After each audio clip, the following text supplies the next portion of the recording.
This podcast is part of the Batman Universe Podcast Network, hosted by the BatmanUniverse.net. Check out everything related to Batman and the entire Bat family at the BatmanUniverse.net, including news and original content related to comics, movies, television, merchandise, video games, and more. Also, check out some of the other unique podcasts that TBU has to offer. Consider supporting this podcast by becoming a patron on Patreon. Even $1 can go a long way in supporting this content that you enjoy. Look for a link over at the BatmanUniverse.net to offer your support now. And now, on with the show.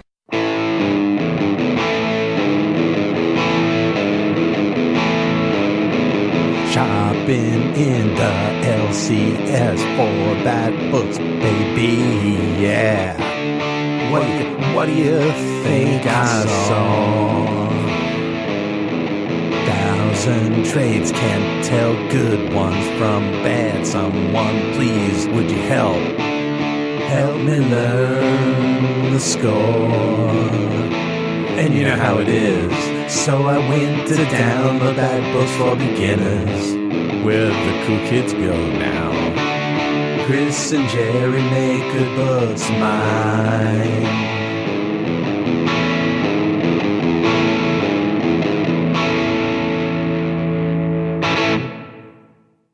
Hello, and welcome to this edition of TBU's Bat Books for Beginners, episode 217. My name is Gerry. And I'm Chris. And we are your hosts. On Bat Books for Beginners, we will examine story arcs with Batman and related characters. We'll give you the historical background of the book, break down the plot and the art, and give you our opinions so you can decide for yourself if they're worth a read. Today's Bat book Chris and I are covering is Birds of Prey, The Death of Oracle. So, Chris, tell us about this book. Thank you very much, Gerry. Gerry, something I'm not quite familiar with. We had, before the show, it was Bat Books Mountain Hop, yes? Yeah, yes, yep. Zeppelin song, Misty Mountain Hop. Thank you. Thank you. My gosh, applause. Thank you. Well, great. Hello, Bat fans. Thank you very much for spending some of your day with us today. Now, my copy of Batman number 188 is getting rebagged, so today we're covering Birds of Prey, Death of Oracle. Birds of Prey, Death of Oracle is a 200-page, full-color, softcover trade paperback that was published in October 2012 and had an original cover price of $16.99, and it appears to have only gone through one printing. A hardcover version exists that was published in October 2011, and that was cover priced at $22.99 with the same page count. This book collects Birds of Prey, the second series, issue numbers 7 through 13, which were cover dated February 2011 through August 2011, and each individual issue was cover priced at $2.99 respectively. Ah, the good old days. If you wish to obtain the material that we're covering today, either hunting down the original issues, which online vendors have for around double the cover price, or getting this digitally, DC has this online for $11.99, and Comixology for $12.99 may be the cheaper routes to go. The hardcover and trade paperback versions of this material appears to go from the mid $30 range to the high $50 range, nearing $60, yeah. Okay, for our creative team, I'll go off online resources and my memory. We have multiple creators on this one, so let's break it down issue by issue. Each issue was written by Gail Simone, but we have a lot of different artists here. Issue number 7 had art provided by Ardian Saif. For issue number 8, we had art by Gillen March. For issues 9 and 10, we had art by Inaka Miranda. For issue number 11, we had art by Pere Perez. For issue number 12, we had art by Jesus Saiz, and finally for issue number 13, we have art by Diego Olmos. Writer Gail Simone was born and raised in Oregon, a former hairdresser who studied theater in college. Hey, so did I. Simone first came to fan attention through Women in Refrigerators, a website founded in 1999 by a small group of comics fans, including Simone, in response to a scene in Green Lantern number 54, in which the titular hero's girlfriend, Alexandra DeWitt, was murdered and her corpse shoved in a refrigerator for the hero to find. The site was dedicated to identifying female superheroes who had been killed, raped, or otherwise suffered traumatic indignities as a plot device for a male character. The site brought her into contact with many people working in the comics industry. Her column, You'll All Be Sorry, appeared weekly on the Comic Book Resources website. Topics range from short satirical summaries to comic books, condensed comic classics, to fan fiction parodies. She broke in at Bongo Comics' The Simpsons title, then Marvel Comics' Deadpool, where I probably first encountered her work. After that, DC Comics' Birds of Prey title in 2003, beginning with issue number 56. Other credits include The Secret Six, Wonder Woman, Red Sonja, and Batgirl. More current works include Marvel Comics' Hot Shots and the DC 100-page giant Flash issues that were originally available at Walmart, which I read and I really liked. She can be found on Twitter at Gil Simone. Artist Ardian Saif is from Indonesia and has worked for DC and Marvel. That name may ring a bell. I'll put it as concise as Comic Vine did. While Saif was employed at Marvel, he inserted several anti-Christian and anti-Jewish references into the background art of X-Men Gold #1 in support of Islamic protests in Jakarta against the Christian governor. When this came to light, Saif was fired by Marvel, and the company promised to remove the offensive references and reprints and trades of the issue. Inaki Miranda is from Spain. His most recent credit is the DC 100-page giant Wonder Woman. Yes, I got that one. Very nice. Perez is from Spain. I couldn't find much about him.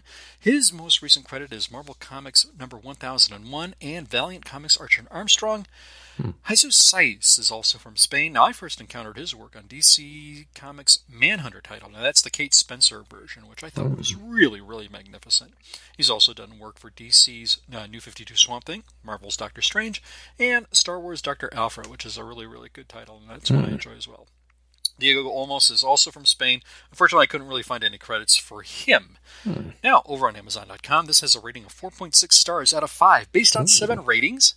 And over on Goodreads.com, this has a rating of 3.8 stars out of 5, based on 897 ratings and 57 reviews. But naturally, you will want to stay tuned to hear Gerry's awesome recap and just what we think of this book. And with that, I shall turn it back over to you, Gerry. Thanks, Chris. So we're going to talk about the story after a few messages from some of our friends. Greetings, Gothamites. Lane here, asking, does the world really need another Batman podcast? Well, of course it does, he's Batman.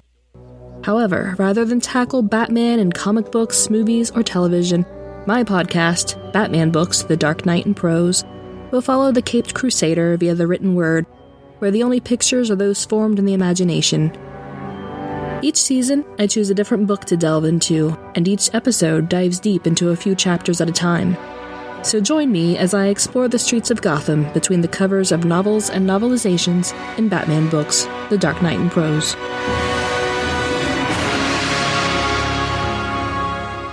Welcome back. Here is the story of Birds of Prey, The Death of Oracle. So there's one main Death of Oracle story, and there are 2 minis. So first up, Death of Oracle. Calculator is in his Gotham high-rise office with Savant, a ponytailed snitch that has info on Oracle's location. Savant says he hates Oracle because she let Calculator do bad things to him. Barbara Gordon is in her wheelchair cleaning up the neighborhood around her hideout, and she gets an assist from Batman. The two go up into her new lair. It's in a glass tower overlooking Gotham. Guarding the door is her assistant, Alexander Creote. Barbara tells Batman that tonight, Oracle dies. Uh-oh. She also introduces Savant, who she asks if Calculator believed his snitching. He isn't sure. Calculator has a new soup in his employ, Mortis, a veiled woman who makes people fully face some of the horrible things they have done in the past just by touching them. And to this point, they sometimes will jump out of the window. They're so horrified by their choices. So Huntress, Lady Blackhawk, Black Canary, and Dawn, also known as Dove, are in a male strip club for Dawn's birthday. The strip club is attacked by bad guys, including a big one named Mammoth and an electric guy named Current. Unfortunately, Dove passed out because of the beer she drank.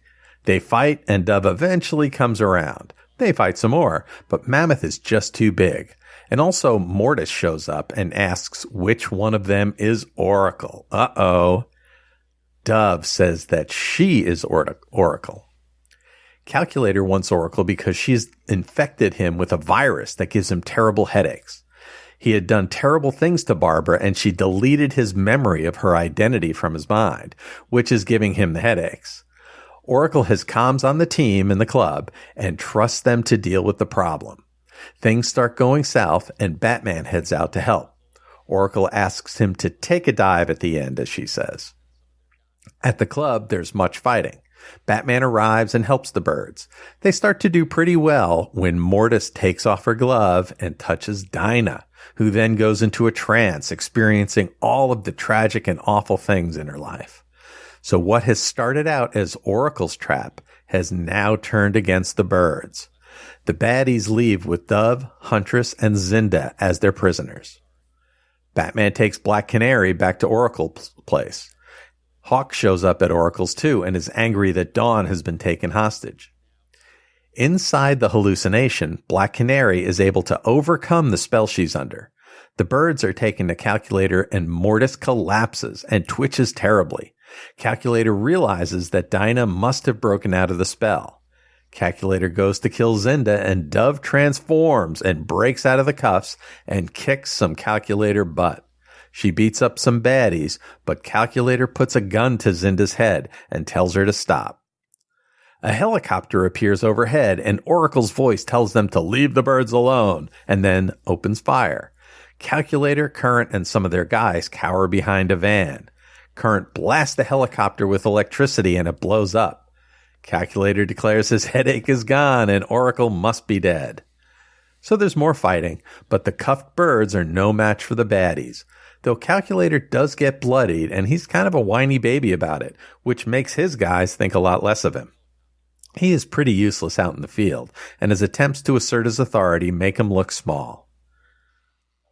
Huntress tells Calculator that killing Oracle doesn't end her influence on Gotham.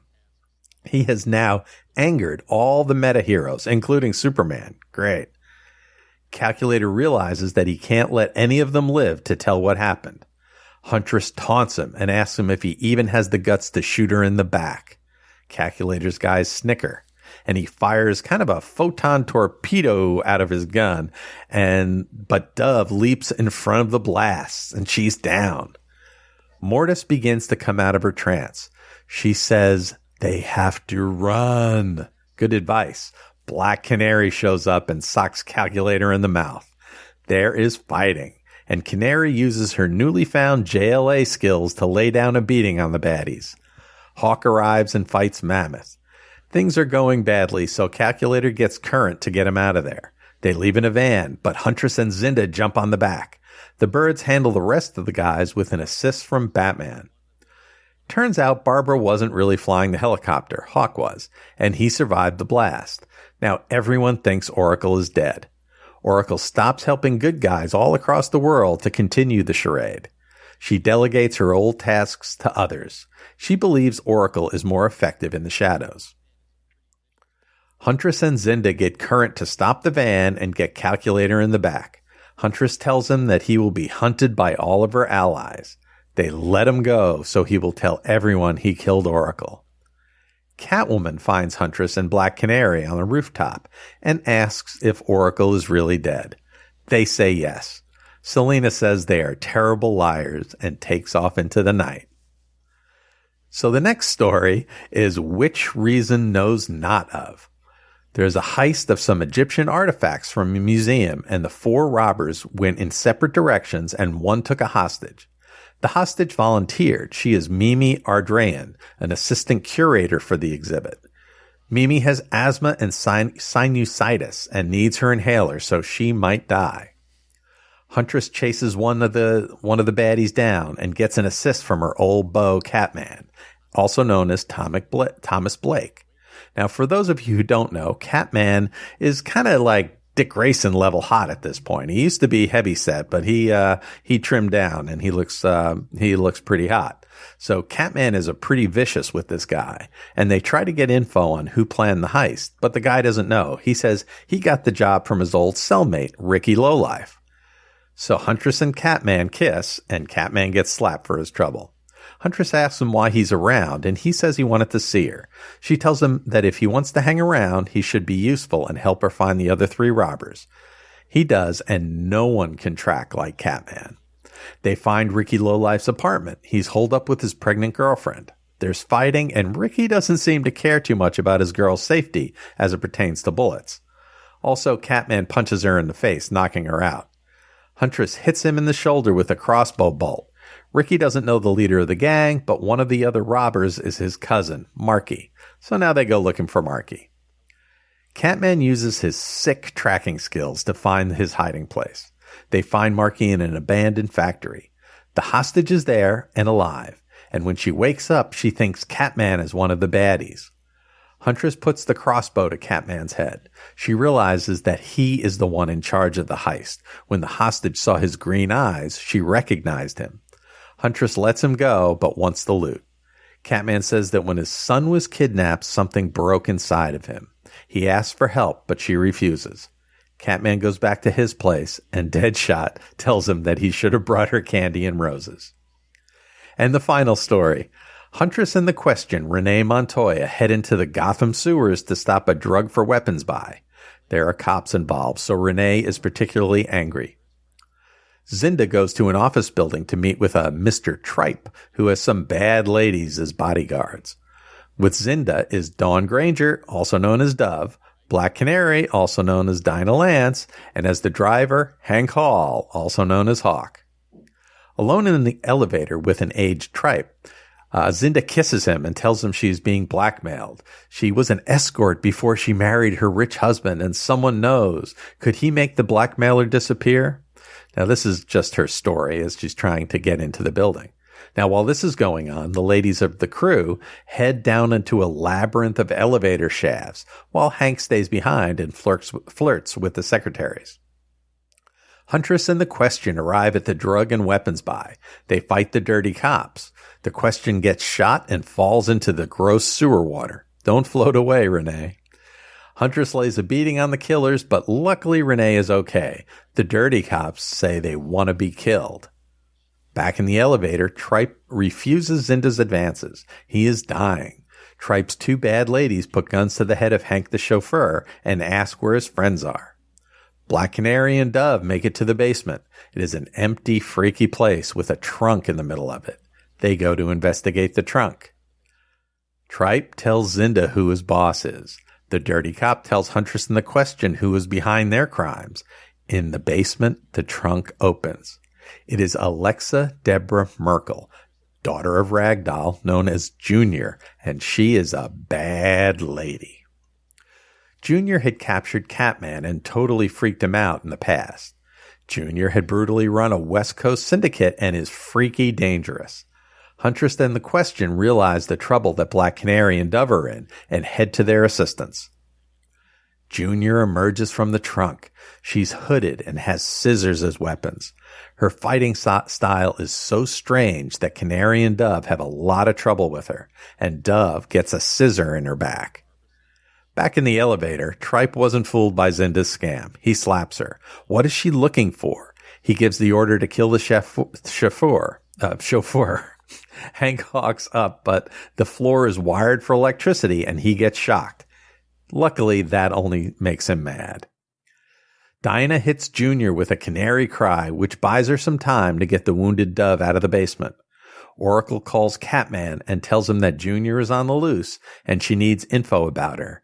Catman says the only weakness Junior has is that she hates to be seen. Huntress and the Question are on the roof of the building and get shot at by a helicopter. Huntress jumps onto it and takes it over. Zinda, in the elevator, headbutts Tripe. Canary faces Junior, and Oracle gets on the electrical grid and turns on the lights, which freaks Junior out. Huntress arrives and kicks Junior's butt. They get Dove back to Oracle's place. Oracle puts Huntress in charge of the team in the field, replacing Black Canary. Dinah hasn't been the same since her divorce, but she understands. The birds realize that Junior is still at large, and Barbara says that she is going to have to pay for hurting her birds. The end. So, Chris and I are going to talk about our feelings for this story after these words from some of our friends.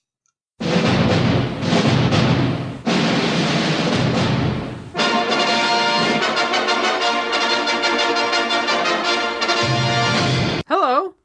Do you enjoy movie scores?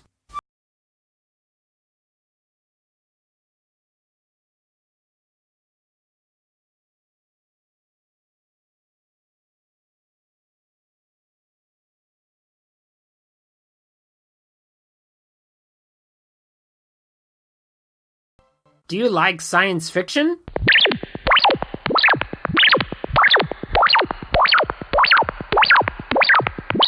Do you like fantasy?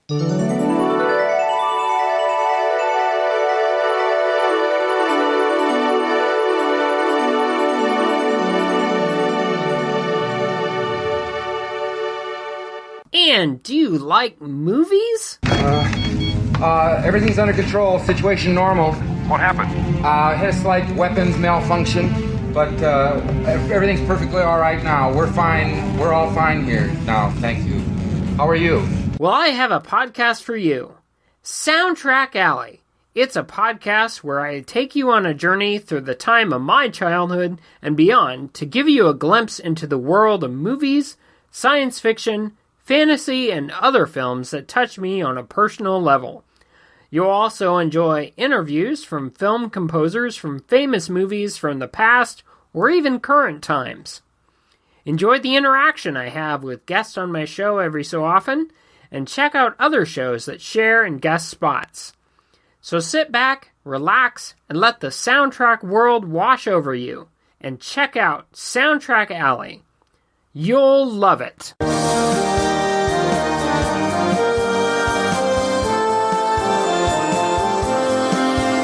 Welcome back. All right, Chris, what'd you think? Well, Gerry, great job with the recap. You thanks. did a magnificent job with so many things to unpack there, and I got to applaud you for that. Oh, thanks. First off, before I forget, within my notes, I also forgot to mention that Stanley Archer-Mlaw did a number of covers, for this one, which were really, really good and very well rendered. I know he's something of a very hot artist right now with respect to covers and cover variants. So if you are into his artwork, you may want to dig for some of the back issues that he did here. And maybe you'll find them reasonably priced, and I think they're very, very gorgeously rendered. Wow. When we get to this, I was very looking forward to it because these are characters that I really like. It's a title that I really like. It's a writer that I generally really like, and I wasn't really sure with the artwork how this would all blend. I have to applaud for Simone with some of the prose first off. She has a good sense of characterization. She has a great sense of character voice. I really like that she incorporates some of the history and with characters like Ragdoll, and I like that she basically transformed from Catman from being sort of like a forgotten CD lister Batman villain to somebody who's really got some intriguing depth, and I like that. The Catman was, I digress, but he was a character that we like to use in some of the Batman RPGs that we did, and I think he was sort of something about that character that had some depths and some of those, and it really needs some exploring instead of just the two dimensions that he could have wound up with. That said, I kept on waiting for the bar to be raised a little bit. I think I came in with some higher expectations based on the creative talent and creative team here. These were all very good stories. This was like getting a very, very nice, good box of chocolate sampler, if you will, and each having some really good stuff here. But I wanted to kind of be knocked out of the park, and I don't think I was quite knocked out of the park. That said, I don't want to say that this was bad by any means. It was very, very good in places. I like the voices. I think the Death of Oracle storyline kind of went a little long, and it was a little overblown here and there. But overall, this was self-satisfying and a very, very, very good to very fine read for me. And those were my initial thoughts and impressions. I think you've got some things in your notes that we can play a good exchange with. So what were you thinking first, Gerry? Well, the first thing was I was still wondering who Batman was, right? Is it Dick or is it Bruce? So it's Bruce. But, you know, with the multiple Batmans roaming around Gotham, it was kind of a surprise. And Batman was a little more touchy-feely than generally he usually is. So I was taken aback a little bit, but once I realized that in this story, Batman is going to be Bruce, you know, that was fine. I'll be very glad when we get out of this time, so we can figure out, you know, we can stick with one Batman at a time. Yeah, Gerry, there was one panel here where we see basically there's a whole, and what I liked about doing this, this is good and very reader friendly because whenever you see a character introduced, you basically get a little text piece next to said character, who this is, what their respective powers are, and everything else like that. There was one where there was like this big wide panel where we saw an array of heroes, and you saw their names, and you saw Batman Dick Grayson, and then you saw another one, Batman Bruce Wayne. It's like, what? That's sort of like a head scratcher there. So yeah, for somebody, but I really liked how that played out. So I will say that this is kind of a good, friendly, quote-unquote, for beginner book, if you will. Yeah, I thought so. I thought that Hawk and Dove here were kind of interesting. I really like particularly Dove. I think she's a really good character. She's kind of sacrifices herself whenever she thinks her friends are in trouble. So on the one hand, she's a very, you really root for her. She seems very soft, but everybody is like, wow, can she fight? She's like an awesome fighter. She does, because of how she presents herself and how she kind of sacrifices herself, she does usually end up needing to be carried out of fights. But that's just because she really puts herself out there. She's got a great heart. So, I thought that was kind of interesting. I'm not too familiar with Hawk and Dove. I've seen them in a couple of things, but I really like them here in this one. You mentioned the characters and the backgrounds and what their names are and what their superhero name is. I really didn't need it for these characters because I'm pretty familiar with them, but it's a lot of fun. Hey, you don't need a hood ornament on a Mercedes either, but it sure is fun to have it. I think, overall, I've always loved Gail Simone's Birds of Prey. This one, though, I never read, and I don't know, this is just a gap in the reading. And it's really one of my favorite teams. So, I think, as I talk about this, folks have got to kind of, keep that in mind. I am really predisposed to loving the team. I agree with Death of Oracle. It was a little overdone. It was a little too long. Could have been tightened up. It was a little, Oracle was like, oh yeah, when something goes really bad, you're like, oh no, they're in big trouble. And Oracle's like, yeah, I meant that to happen. That was part of the plan. And, it was a little bit that happened a couple of times and maybe a little bit too much. But I kind of like the fact that, Oracle has this really complicated plan, though I could see how it could be a little aggravating. There are some kind of questionable art in some of the arts. I think Penguin has a very small bit here, and he is done really cartoony, kind of over the top. Current is funny, and I think he's got some kind of interesting facial expressions.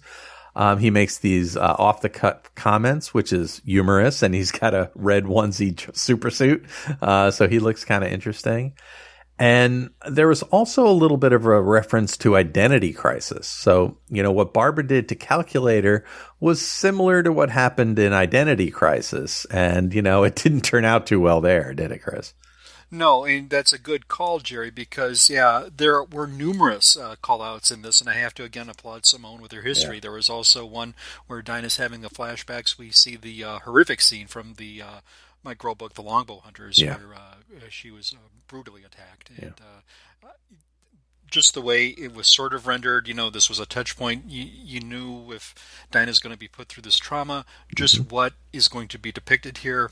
And I thought how it was handled was very well done. It wasn't over, too much, but it just kind of gave that one panel that there's that touch tone reminder. Yep. The flashback with Speedy was really good because we get a call back to the O'Neill and Adams drug issue stories where Ollie wasn't around and Dinah was there to kind of basically help him out, through that troubled period. So really good touchstones with respect to that, and it kind of gives a call out to the character history and maybe some fodder for future exploration with reading. Yeah. It would have been nice to see, to put it in context for somebody else. Oh, where did this happen? Where did that happen? We really don't know. But if you're familiar with these characters and their history, you know where it happened.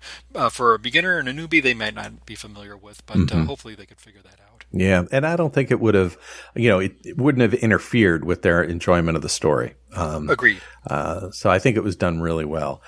There was also a scene where Batman and Black Canary were fighting together kind of back to back, and Huntress is just like looking at them like that is a thing of beauty, seeing those two amazing fighters working together. That was pretty cool. But overall, the art is inconsistent. There's this one scene where Hawk kind of takes a swing at Batman, and it almost looks like this one panel or two was done by another artist or by another artist's, teenage son or something. I mean, it was really stiff and awkward. But then we get a lot of humor. We see Barbara in a wheelchair and she's got bunny slippers on. So I like that. Yeah, you mentioned Catman. Really interesting character. I've seen him in a couple of things, and he's always pretty interesting. I saw him he was in Secret Six, which in Gail Simone's it was kind of an ill-fated run. It didn't really do too well. There were some production problems, I think, but that one had Catman and Ragdoll as good guys on the team. And I don't want to spoil out who else was in it, but there were some other characters in it. And it was I enjoyed that run, but there were some problems with it. And here we also see Renee Montoya, who is the Question. And we covered her turning into the Question on this show, I guess, a couple of months ago, I guess. And, Gail Simone, the other thing is she's just got all kinds of humor. Huntress and the Question go to help, when they go to help to fight Junior. The Question says to her, "Oh, this is our first date." And Huntress says, "Shut up, nerd." And I just, Gail Simone has just I like her sense of humor and her understanding of these characters, and that's really strong for me. The Birds of Prey are just really a core part of, if you like Bat Family stories, I know we've covered a lot of Red Robin stuff with Tim Drake and, Stephanie Brown. If you haven't been reading or have never read Birds of Prey or aren't familiar with these characters, definitely check out Gail Simone's run on them. I think it's very accessible. And it's just another aspect of the Bat family, kind of the extended Bat family, that I think is really, really cool. And, with Zinda's with him a lot. And I don't know how often Hawk and Dove are with him. I'd have to go back and do a little reread, but I sure thought this was fun. So, yeah, that's what I thought about this. Would you rate this? How would you rate this, Chris? Well, Gerry, yeah, before I get there, a few more other things that I had in my notes. Mm-hmm. Zinda is a magnificent character, yeah. And I always like to see her inclusion whenever there's a Birds of Prey story. Yeah. I think she's just so gung ho, and she's walking around. She hasn't changed her look any because why have to? Out there with the classic skirt and the boots and running out there and kicking butt. That's just an awesome character. Yeah. I also want to mention, if there are huge fans of the Question character, mm-hmm. I kind of, I don't want to cheat here, but I kind of want to just kind of mention the current Lois Lane miniseries, maxi series rather. Go out and look for that, and I don't think you'll be disappointed there. Right. And Gerry, you mentioned Catman. Yeah, it's so good to see this character, be explored. And I said it before and I'll say it again, back in the day his shtick used to be, well, he had a cape, and this magic cape gave him 9 lives, so he could, do whatever he wanted, and he'd always risk his life, and he'd still do this cat motif, mm-hmm. thing, and in the animated comic version, he was sort of like a Lothario, mm-hmm. just basically, trying to be a little swarmy and everything like that. I love the way, and kudos to Simone for just really elevating and having some fun with this character. I think she has fun with all the characters that she gets to do, and I think that's really, really good. Okay, so I'm coming to the rating. Man, I think I wanted to like this a lot more than it actually was mm-hmm. when the dust cleared. This maybe not like an event, there's no quote-unquote eventiness mm-hmm. going on here. Mm-hmm. It didn't have to be. Did I get an enjoyable comic? Oh, certainly did. I most mm-hmm. certainly did. Was it a masterpiece? No. So this is certainly above average material, and I'm kind of trying to see if I'm going to go maybe... I was toying between a 3 and a 3.5 on this. I hate to be harsh, but I'll probably say this is a 3 out of a 5 for me. Mm-hmm. I really like the characters. I think some of the artwork kind of brought it down a little bit mm-hmm. with what you mentioned. I think Gilliam March, who I really like, I think he's overall, I like that chapter with the artwork the best, but I think he's the one that did that weird depiction of Penguin, if I'm not mistaken. I could be mistaken. Like I said, I want to clarify that, but I think that was the one where the art was done there. Yeah, artwork was kind of inconsistent, and I think that's what kind of hampered this overall thing for me. One of the pros was, I said it before, I'll say it again, I think this is very, very reader-friendly. I think a lot of likable characters, and the way Simone tells a story with just setting it up and you feel invested in the characters, it's wonderfully written. Yeah. It's wonderfully written. But that said, I don't think it's a must-read, but I certainly would recommend it, and I will give this a 3 out of 5. Jerry, what is your rating? Would you say it's a must-read, and would you recommend it?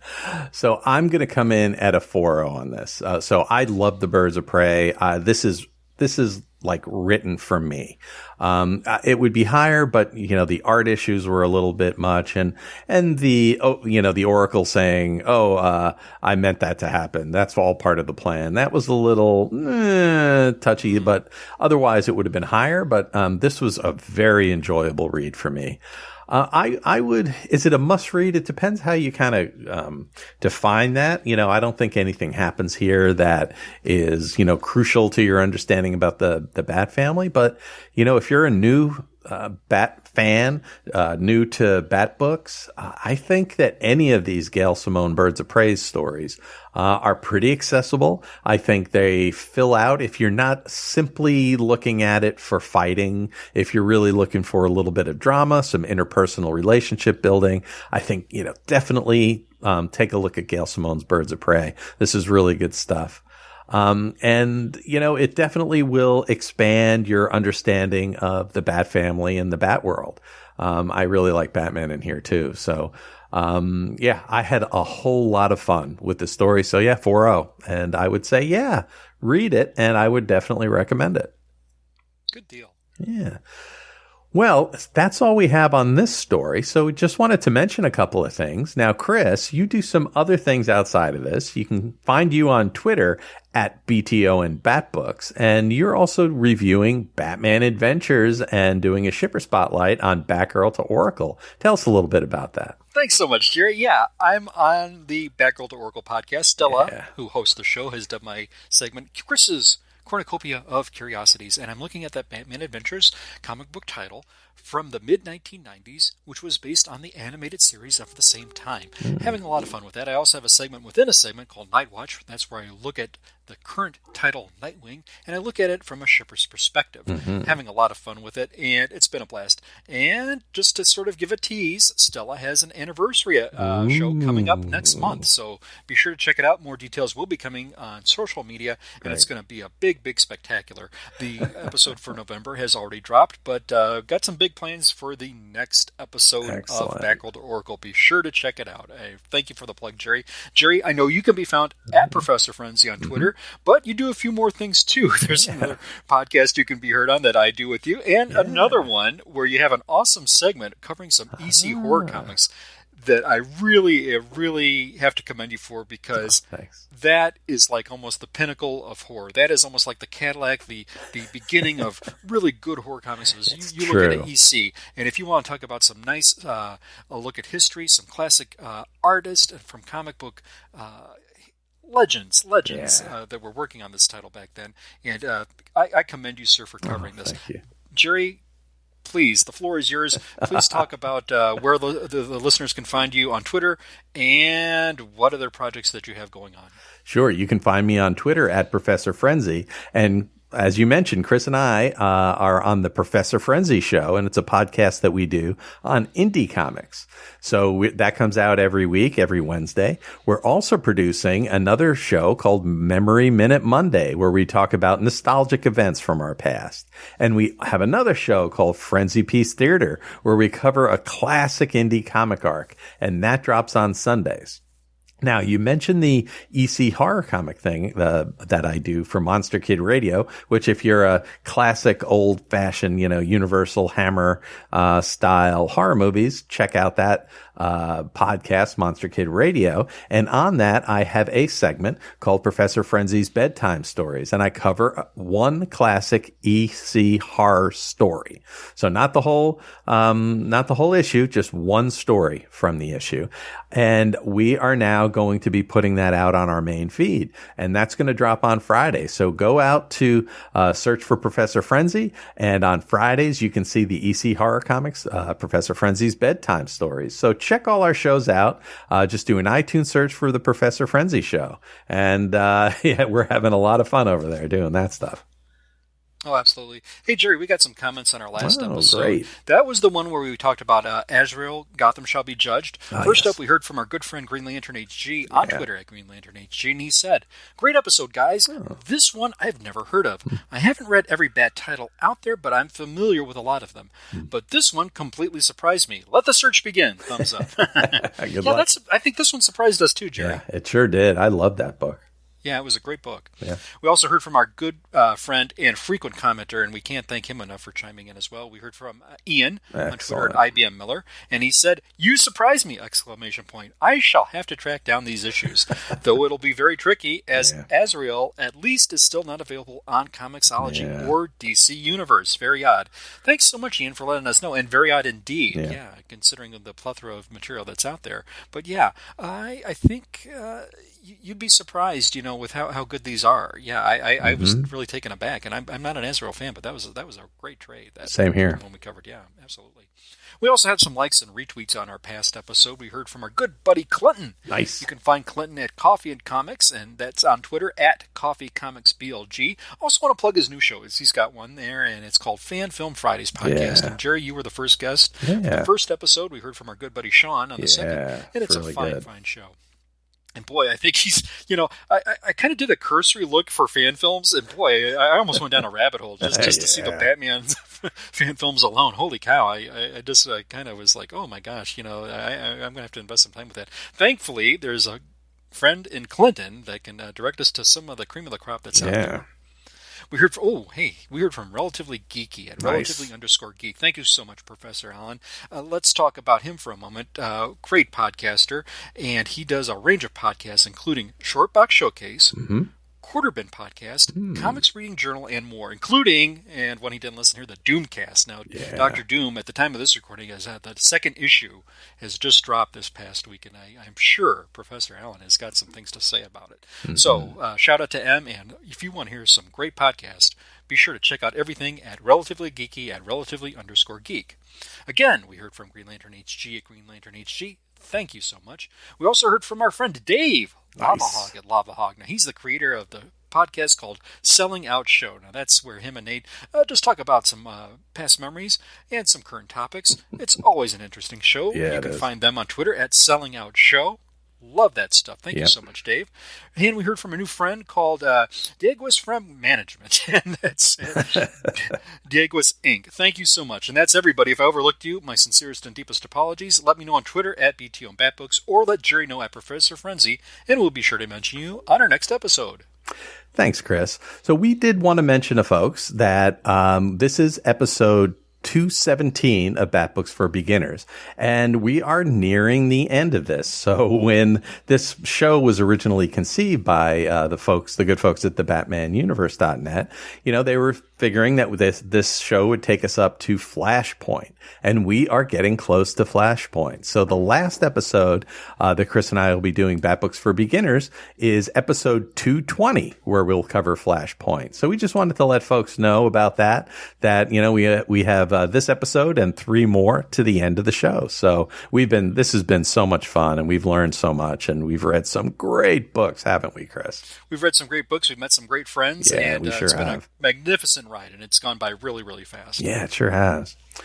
So that's all we have for today. Please join us next time, where Chris and I will cover Batman: The Black Mirror. Ooh. Yeah. My name is Gerry.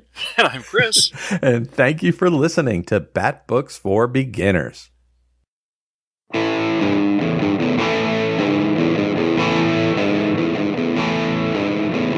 shopping in the LCS for bad books, baby, yeah. What do you think I saw? 1,000 trades can't tell good ones from bad. Someone please, would you help me learn the score?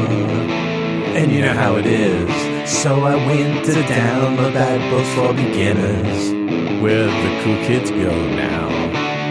Chris and Gerry make good books mine.